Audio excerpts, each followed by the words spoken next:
ಮನೋವಿಹಾರಿಣಿ.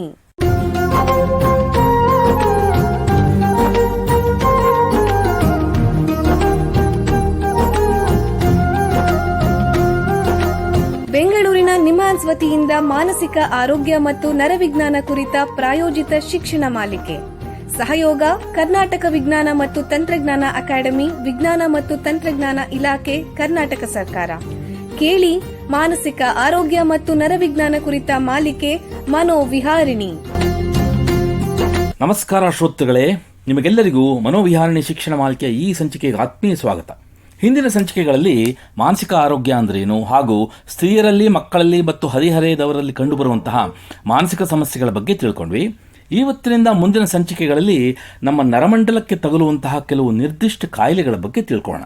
ಇವುಗಳಿಗೆ neurological disorders ಅಥವಾ ನರಮಂಡಲದ ಅಸ್ವಸ್ಥತೆಗಳು ಅಥವಾ ಕಾಯಿಲೆಗಳು ಅಂತಾರೆ. ನರಮಂಡಲದ ಅಸ್ವಸ್ಥತೆಗಳು ದೇಹದಾದ್ಯಂತ ಎಲ್ಲಿ ಬೇಕಾರಾಗಬಹುದು. ನಮ್ಮ ಮಿದುಳು ಬಳ್ಳಿ ಅಂದರೆ ಸ್ಪೈನಲ್ ಕಾರ್ಡ್ ಸೇರಿದಂತೆ ದೇಹದಲ್ಲಿ ಎಲ್ಲೆಲ್ಲಿ ನರಗಳಿವೆಯೋ ಅಂದರೆ ನರಕೋಶಗಳಿವೆಯೋ ಅಲ್ಲೆಲ್ಲ ಬೇರೆ ಬೇರೆ ಕಾರಣಗಳಿಂದ ಸಮಸ್ಯೆ ಆದರೆ ಅದರಿಂದ ಉಂಟಾಗುವಂಥ ಕಾಯಿಲೆಗಳಿಗೆ ನ್ಯೂರಲಾಜಿಕಲ್ ಡಿಸಾರ್ಡರ್ಸ್ ಅಥವಾ ನರಮಂಡಲದ ಕಾಯಿಲೆಗಳು ಅಂತಾರೆ. ಯಾವ ರೀತಿ ಕಾರಣಗಳು ಅಂತೀರಾ? ನರಮಂಡಲದ ರಚನೆಯಲ್ಲಿ ದೋಷ ಇದ್ದರೆ, ಜೀವರಾಸಾಯನಿಕ ಸಮಸ್ಯೆಗಳಾದರೆ, ಅಥವಾ ನರಕೋಶಗಳಲ್ಲಿ ಹರಿಯುವಂಥ ವಿದ್ಯುತ್ತಿನ ಅಸಹಜತೆಗಳಿಂದ, ಅನುವಂಶಿಕ ಸಮಸ್ಯೆಗಳಿಂದ, ಸೋಂಕುಗಳಿಂದ, ಅಥವಾ ಮಿದುಳಿಗೆ ಗಾಯ ಅಥವಾ ಮಿದುಳುಬಳ್ಳಿಗೆ ಗಾಯ ಆದರೆ, ಅಥವಾ ಮಿದುಳಿಗೆ ಆಮ್ಲಜನಕದ ಕೊರತೆ ಆದರೆ, ಅಥವಾ ವಯಸ್ಸಾದಂತೆಲ್ಲ ವೃದ್ಧರಲ್ಲಿ ನರಮಂಡಲದ ಹಾನಿ, ನಷ್ಟ ಆದರೆ ಅಥವಾ ದೋಷ ಆದರೆ, ಅಥವಾ ನಮ್ಮ ದೇಹವನ್ನು ರಕ್ಷಿಸುವಂತಹ ಈ ರೋಗ ನಿರೋಧಕ ಶಕ್ತಿ ಅಂದರೆ ಇಮ್ಯೂನ್ ಸಿಸ್ಟಮ್ ಅಂತಿರ್ತಲ್ಲ ಅದರಲ್ಲೇನಾದರೂ ಲೋಪ ಆದರೆ ಇತ್ಯಾದಿ ಅನೇಕ ಕಾರಣಗಳಿಂದ ಈ ನ್ಯೂರಲಾಜಿಕಲ್ ಡಿಸಾರ್ಡರ್ಸ್ ಆಗ್ಬೋದು. ಈಗ ಕೆಲವು ಉದಾಹರಣೆಗಳು ಹೇಳಿದ್ರೆ ನಿಮಗೆ ಅರ್ಥವಾಗುತ್ತೆ. ಸ್ಟ್ರೋಕ್ ಅಂದರೆ ಪಾರ್ಶ್ವವಾಯು ಅಥವಾ ಲಕ್ವ, ಪಾರ್ಕಿನ್ಸನ್ ಕಾಯಿಲೆ, ಎಪಿಲೆಪ್ಸಿ ಅದೇ ಅಪಸ್ಮಾರ ಅಥವಾ ಮೂರ್ಛೆ ರೋಗ ಅಂತಾರಲ್ಲ ಅದು, ಮಲ್ಟಿಪಲ್ ಸ್ಕ್ಲಿರೋಸಿಸ್, ತಲೆನೋವು, ನ್ಯೂರೋ ಇನ್ಫೆಕ್ಷನ್ಸ್ ಅಂದರೆ ನರಸೋಂಕುಗಳು ಇತ್ಯಾದಿ ಪ್ರಮುಖ ಕಾಯಿಲೆಗಳನ್ನು ಒಳಗೊಂಡಂತಹ ಗುಂಪೇ ನ್ಯೂರಲಾಜಿಕಲ್ ಡಿಸಾರ್ಡರ್ಸ್ ಅಥವಾ ನರಮಂಡಲದ ಅಸ್ವಸ್ಥತೆಗಳು. ಇವುಗಳಲ್ಲಿ ಪ್ರಮುಖವಾಗಿರುವಂಥ ಕಾಯಿಲೆ ಸ್ಟ್ರೋಕ್ ಅಂದರೆ ಲಕ್ವ ಅಥವಾ ಪಾರ್ಶ್ವವಾಯು. ಇವತ್ತು ಇದರ ಬಗ್ಗೆ ಹೆಚ್ಚು ತಿಳ್ಕೊಳ್ಳೋಣ. ಈ ನರಮಂಡಲದ ಕಾಯಿಲೆಗಳ ಕ್ಷೇತ್ರದಲ್ಲಿ ಸುಮಾರು 25 ವರ್ಷಗಳಿಂದ ವೈದ್ಯಕೀಯ ಸೇವೆ ಮತ್ತು ಸಂಶೋಧನೆ ಮಾಡ್ತಾ ಇರುವಂತಹ ನಿಮ್ಹಾನ್ಸ್ ಸಂಸ್ಥೆಯ ನ್ಯೂರಾಲಜಿ ಅಂದರೆ ನರರೋಗ ವಿಭಾಗದಲ್ಲಿ ಪ್ರಾಧ್ಯಾಪಕರಾಗಿರುವಂತಹ ಡಾಕ್ಟರ್ ಗಿರೀಶ್ ಕುಲಕರ್ಣಿ ಅವರು ನಮ್ಮೊಂದಿಗಿದ್ದಾರೆ. ಅವನು ಸ್ವಾಗತಿಸೋಣ. ನಮಸ್ಕಾರ ಡಾಕ್ಟರ್ ಗಿರೀಶ್ ಕುಲಕರ್ಣಿ ಅವರೇ. ನಮಸ್ಕಾರ ಡಾಕ್ಟರ್ ಭರತ್ ಅವರೇ. ನಿಮಗೆ ಈ ಕಾರ್ಯಕ್ರಮಕ್ಕೆ ಸ್ವಾಗತ. ಡಾಕ್ಟರ್ ಗಿರೀಶ್ ಅವರೇ, ನಿಮಗೆ ಮೊದಲನೇ ಪ್ರಶ್ನೆ ಏನು ಅಂದರೆ, ಈ ಸ್ಟ್ರೋಕ್ ಅಥವಾ ಲಕ್ವ, ಪಾರ್ಶ್ವವಾಯು ಅಂತಾರಲ್ಲ ಹಂಗಂದ್ರೆ ಏನು? ಸ್ಟ್ರೋಕ್ ಅಥವಾ ಪಾರ್ಶ್ವವಾಯು ಈ ಪದದಲ್ಲೇ ಅದರ ಅರ್ಥ ಅಡಗಿದೆ. ಸ್ಟ್ರೋಕ್ ಅಂದ್ರೆ ಏನು? ಸಡನ್ ಆಗಿ ಆಗ್ತಾ ಇದೆ. ಪಾರ್ಶ್ವವಾಯು ಅಂದ್ರೆ ಶರೀರದ ಒಂದು ಭಾಗ ಕೆಲಸ ಮಾಡ್ತಾ ಇಲ್ಲ. ಸೊ ಸಡನ್ ಆಗಿ ನಮ್ಮ ಕೈ, ಕಾಲು, ಮಾತು, ಕಣ್ಣು ನಿಂತು ಹೋದ್ರೆ, ಆ ಕೆಲಸ ಮಾಡಕ್ ಆಗ್ಲಿಲ್ಲ ಅಂದ್ರೆ ಇದು ಯೂಶಲಿ ಬ್ಲಡ್ ವೆಸಲ್ ಪ್ರಾಬ್ಲಮ್ ಇಂದ ಆಗುವಂತಹ ಕಾಯಿಲೆ. ಇದಕ್ಕೆ ನಾವು ಪಾರ್ಶ್ವವಾಯು ಅಂತೀವಿ. ಈ ಪಾರ್ಶ್ವವಾಯು ಅಂದ್ರೆ ಏನು, ಅದು ಯಾಕಾಗತ್ತೆ ಅಂತ ನಿಮ್ಗೆ ಗೊತ್ತಾಗ್ಬೇಕಂದ್ರೆ ನಿಮ್ಗೆ ಕೆಲವು ಇದರ ಬೇಸಿಕ್ ಇಂಪಾರ್ಟೆಂಟ್ ಬ್ಲಡ್ ಸರ್ಕ್ಯುಲೇಷನ್ ಇಂದ ಮಿದುಳಿನಲ್ಲಿ ಆಗುತ್ತಿರುವ ರಕ್ತ ಸಂಚಾರದ ಬಗ್ಗೆ ಗೊತ್ತಿರಬೇಕು. ಅದು ಏನಂದ್ರೆ, ನಮ್ಮ ಮಿದುಳಿದೆ ಅಲ್ಲ, ನಮ್ಮ ಬಲಭಾಗದ ಮಿದುಳು ನಮ್ಮ ಎಡಗೈ ಎಡಗಾಲನ್ನ, ನಮ್ಮ ಎಡಬದಿಯ ಮಿದುಳು ಬಲಗೈ ಬಲಗಾಲನ್ನ ಮತ್ತೆ ಮಾತನ್ನ ಕಂಟ್ರೋಲ್ ಮಾಡುತ್ತೆ. ಸೊ ಈಗ ನಮ್ಗೇನಾದ್ರೂ ಬಲಭಾಗದ ಮಿದುಳಿಗೆ ರಕ್ತ ಸಂಚಾರ ಕಡಿಮೆ ಆದ್ರೆ ಅಥವಾ ರಕ್ತ ಸಂಚಾರ ಮಾಡುತ್ತಿರುವ ರಕ್ತನಾಳಗಳೇ ಒಡೆದು ಹೋಗ್ಬಿಟ್ರೆ ಲಕ್ವ ಹೊಡಿಬಹುದು. ಓಕೆ. ಸೊ ಹೀಗಾಗಿ ಒಂದು ಭಾಗದ ಮಿದುಳು ಹಾನಿಗಳಾದರೆ ಅದರ ಅಪೋಸಿಟ್ ಸೈಡ್ ಅಲ್ಲಿ ನಮ್ಗೆ ಕೈ ಮತ್ತೆ ಕಾಲು, ಮಾತು ಈ ತರ ತೊಂದರೆ ಆಗ್ಬೋದು. ಹೀಗಾಗಿ ಇದನ್ನ ಲಕ್ವ, ಪಾರ್ಶ್ವವಾಯು ಅಥವಾ ಪಾರ್ಶ್ವಘಾತ ಅಥವಾ ಸ್ಟ್ರೋಕ್ ಈ ತರ ಬೇರೆ ಬೇರೆ ಪದಗಳಿಂದ ನಾವು ಇದನ್ನ ನಾವು ಕಾಣಬಯಸುತ್ತೇವೆ. ಇದು ಈ ಸ್ಟ್ರೋಕ್ ಅನ್ನೋದು ಸಾಧಾರಣವಾಗಿ ನಮ್ಮ ದೇಶದಲ್ಲಿ ಕಂಡು ಬರುತ್ತೆ. ಇದು ನಮ್ಮ ಜನರಲ್ಲಿ ಯಾವ ಪ್ರಮಾಣದಲ್ಲಿ ಇದೆ, ಎಷ್ಟು ಜನಕ್ಕೆ ಬರುತ್ತೆ ಇದು? ಹೌದು.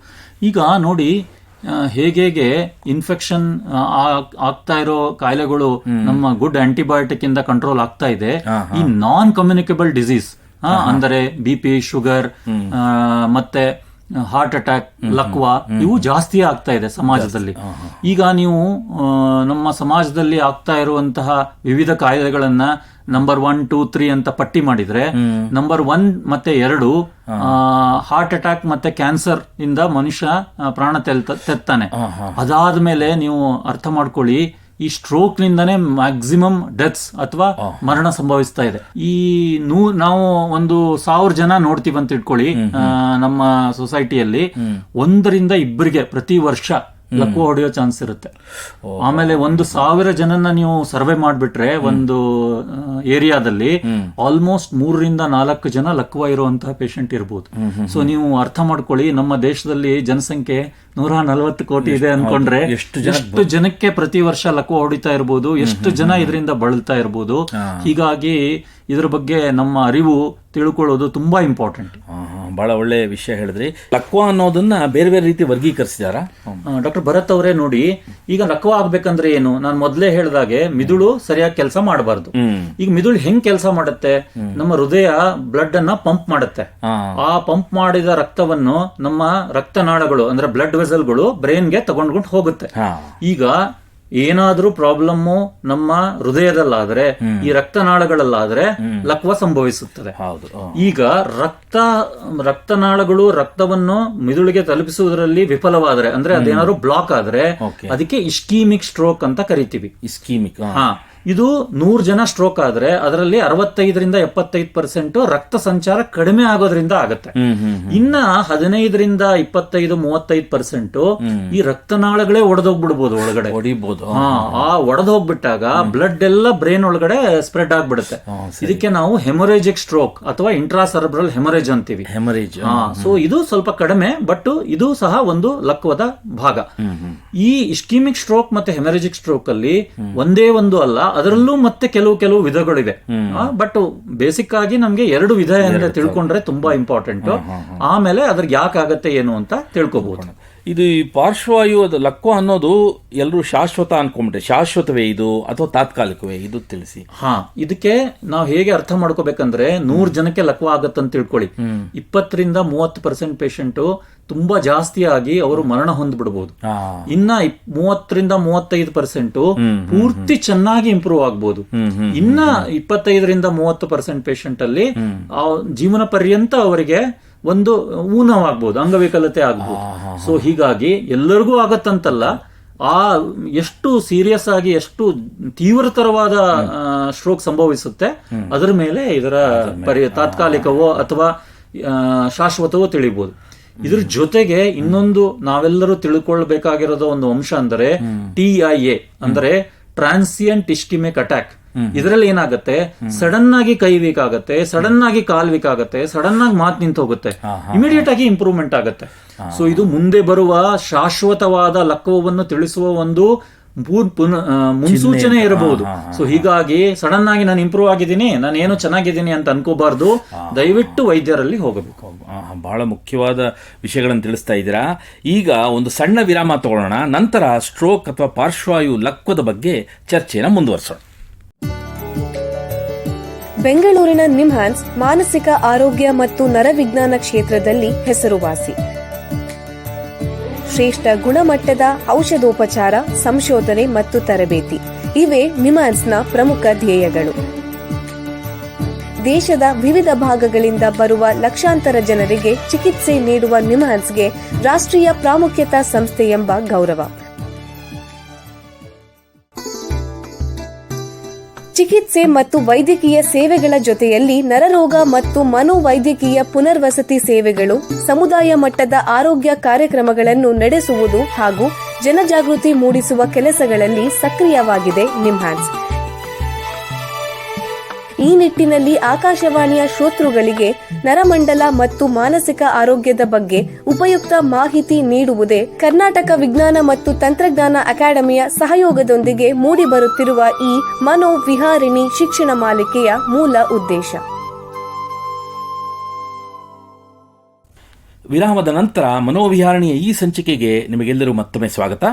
ವಿರಾಮಕ್ಕೆ ಮುಂಚೆ ಸ್ಟ್ರೋಕ್ ಅಥವಾ ಪಾರ್ಶ್ವವಾಯು ಅಥವಾ ಲಕ್ವ ಬಗ್ಗೆ ನಿಮ್ಹಾನ್ಸ್ನ ತಜ್ಞರಾದ ಡಾಕ್ಟರ್ ಗಿರೀಶ್ ಕುಲಕರ್ಣಿ ಅವರ ಹತ್ರ ಮಾತಾಡ್ತಾ ಇದ್ವಿ. ಈಗ ಈ ಚರ್ಚೆಯನ್ನು ಮುಂದುವರಿಸೋಣ. ಡಾಕ್ಟ್ರೇ, ಈ ಲಕ್ವ ಅನ್ನೋದರ ಮುಖ್ಯ ರೋಗ ಲಕ್ಷಣಗಳೇನು ದಯವಿಟ್ಟು ತಿಳಿಸಿ. ಯಾವುದೇ ನಮ್ಮ ದೇಹದ ಅವಯವಗಳಲ್ಲಿ ಸಡನ್ ಆಗಿ ಏನಾದ್ರು ವ್ಯತ್ಯಾಸ ಆದ್ರೆ ಅದು ಲಕ್ವದ ಒಂದು ಸೂಕ್ಷ್ಮ ಸೂಚನೆ ಇರಬಹುದು. ಸೊ ನೀವು ತಲೆಯಿಂದ ಕೆಳಗಡೆ ಹೋಗಿ ನೀವು ಸಡನ್ ಆಗಿ ಬಾಯಿ ಸೊಟ್ಟ ಆಯ್ತು, ಸಡನ್ ಆಗಿ ನನ್ಗೆ ಒಂದು ಕಣ್ ಕಾಣಿಸ್ತಾ ಇಲ್ಲ, ಸಡನ್ ಆಗಿ ನನ್ಗೆ ಒಂದ್ ಸೈಡ್ ಗೊತ್ತಾಗ್ತಾ ಇಲ್ಲ, ಸಡನ್ ಆಗಿ ಬೇರೆಯವ್ರು ಏನ್ ಮಾತಾಡ್ತಾ ಇದಾರೆ ನಂಗೆ ಅರ್ಥ ಆಗ್ತಾ ಇಲ್ಲ, ಸಡನ್ ಆಗಿ ನಂಗೆ ಬರೆಯಕ್ ಆಗ್ತಾ ಇಲ್ಲ, ಸಡನ್ ಆಗಿ ನನ್ನ ಕೈಯಲ್ಲಿ ಶಕ್ತಿ ಇಲ್ಲ ಬಿದ್ದೋಗ್ತಾ ಇದೆ, ಸಡನ್ ಆಗಿ ನನ್ಗೆ ಏನು ಹಿಡ್ಕೊಳಕ್ ಆಗ್ತಾ ಇಲ್ಲ. ಸೊ ಅಂದ್ರೆ ನಮ್ಮ ತಲೆ, ಮುಖ, ಬಾಯಿ, ಕೈ ನಡಿಯಕ್ ಆಗ್ತಾ ಇಲ್ಲ. ಈ ತರ ಎಲ್ಲ ಆಗಿದ್ರೆ, ಒಂದು ಸೈಡ್ ಆಗಿದ್ರೆ ಆಗಿರೋ ಚಾನ್ಸಸ್, ಲಕ್ವ ಆಗಿರೋ ಚಾನ್ಸಸ್ ತುಂಬಾ ಜಾಸ್ತಿ.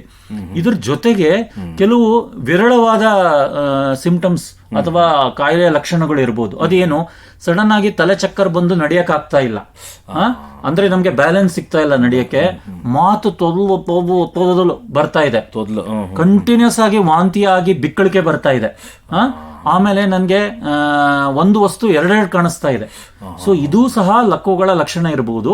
ಆಮೇಲೆ ಕೆಲವು ಸಲ ನೋಡ್ಬೋದು, ಮನುಷ್ಯ ಚೆನ್ನಾಗಿ ಓಡಾಡ್ಕೊಂಡಿರ್ತಾನೆ, ಸಡನ್ ಆಗಿ ಅವ್ನು ಬಿದ್ದು ಅನ್ಕಾನ್ಶಿಯಸ್ ಆಗಿ ಕೋಮಾದಲ್ಲಿ ಹೋಗ್ಬಿಡ್ತಾನೆ. ಸೊ ಇದಕ್ಕೆ ತುಂಬಾ ಕಾರಣಗಳಿದೆ, ಬಟ್ ಕೆಲವು ಕಾಯಿಲೆಗಳಲ್ಲಿ ಲಕ್ವದಿಂದಲೂ ಹೀಗಾಗಿರೋ ಚಾನ್ಸಸ್ ಇದೆ. ಸೊ ಹೀಗಾಗಿ ನಾನೇನ್ ಹೇಳ್ತೀನಿ ಎಲ್ಲರಿಗೂ, ಯಾವುದೇ ಒಂದು ಮನುಷ್ಯನಲ್ಲಿ ಸಡನ್ ಆಗಿ ಏನಾದ್ರೂ ಆದ್ರೆ ಅದು ಲಕ್ವ ಆಗಿರೋ ಚಾನ್ಸಸ್. ಇದನ್ನ ನೀವು ಗೋಲ್ಡನ್ ರೂಲ್ ಅಥವಾ ಥಂಬ್ ರೂಲ್ ಮಾಡ್ಕೊಂಡ್ರೆ ಈ ಲಕ್ವವನ್ನ ಮಿಸ್ ಮಾಡೋ ಚಾನ್ಸಸ್ ಬಹಳ ಕಡಿಮೆ. ಈಗ ಈ ಸ್ಟ್ರೋಕ್ ಅನ್ನೋದು ಹಠಾತ್ತಾಗಿ ಆಗತ್ತೆ ಅಂತ ಹೇಳ್ತೀರಾ. ಈ ಸ್ಟ್ರೋಕ್ ಆದಾಗ ನಮ್ಮ ಮೆದುಳಿಗಾಗ್ಲಿ ಅಥವಾ ನಮ್ಮ ದೇಹಕ್ಕಾಗ್ಲಿ ಏನಾಗತ್ತೆ? ಈಗ ನೋಡಿ, ನಮ್ಮ ಮಿದುಳಿದೆ ಅಲ್ಲ, ನಾನು ಮೊದಲೇ ಹೇಳಿದಾಗೆ ನಮ್ಮ ಎಡ ಮಿದುಳು ಮತ್ತೆ ಬಲ ಮಿದುಳು ಎರಡೆರಡು ಆಪೋಸಿಟ್ ಸೈಡ್ ಅನ್ನ ಕಂಟ್ರೋಲ್ ಮಾಡುತ್ತೆ. ನಮ್ಮ ಎಡ ಮಿದುಳಲ್ಲಿ ನಾವು ಹೇಗ್ ಮಾತಾಡ್ತಾ ಇದೀವಲ್ಲ, ಮಾತಾಡೋದು, ಮಾತನ್ನ ಅರ್ಥ ಮಾಡ್ಕೊಳ್ಳೋದು, ಆಮೇಲೆ ಬಲಭಾಗದ ಕಣ್ಣಿನ ದೃಷ್ಟಿ, ಇಷ್ಟೆಲ್ಲ ಇರುತ್ತೆ. ಸೊ ಯಾವಾಗ ನಾನು ಹೇಳಿದ ಹಾಗೆ ಎರಡು ತರವಾದ ಲಕ್ವ ಅಥವಾ ಸ್ಟ್ರೋಕ್ ಇರುತ್ತಲ್ವಾ, ರಕ್ತನಾಳಗಳೇನಾದ್ರು ಬ್ಲಾಕ್ ಆದ್ರೆ, ಸೊ ಅವಾಗ ಏನಾಗುತ್ತೆ, ಸಡನ್ ಆಗಿ ಬ್ಲಡ್ ಫ್ಲೋ ಕಡಿಮೆ ಆಗಿರೋದ್ರಿಂದ ನಾವು ಸಪೋಸಿಂಗ್ ನಾವು ಎಡಭಾಗದ ಮಿದುಳಿಗೆ ಬ್ಲಡ್ ಫ್ಲೋ ಕಡಿಮೆ ಆಯ್ತು ಅಂತ ತಿಳ್ಕೊಳ್ಳಿ, ನಿಂತೋಯ್ತು ಅಂತ ತಿಳ್ಕೊಳ್ಳಿ, ಅವಾಗ ನಮ್ಮ ಬಲಗೈ ಬಲಗಾಲು ವೀಕ್ನೆಸ್ ಆಗುತ್ತೆ, ಶಕ್ತಿ ಹೊರಟೋಗುತ್ತೆ, ನಾವು ಮಾತಾಡೋದನ್ನ ಸಾಧ್ಯವಾಗಲ್ಲ, ನಮ್ಗೆ ಮಾತೇ ಬರಲ್ಲ, ನಮ್ ಮಾತು ಅರ್ಥ ಆಗಲ್ಲ, ಆಮೇಲೆ ಬಲಭಾಗದ ದೃಷ್ಟಿ ಕಡಿಮೆ ಆಗುತ್ತೆ.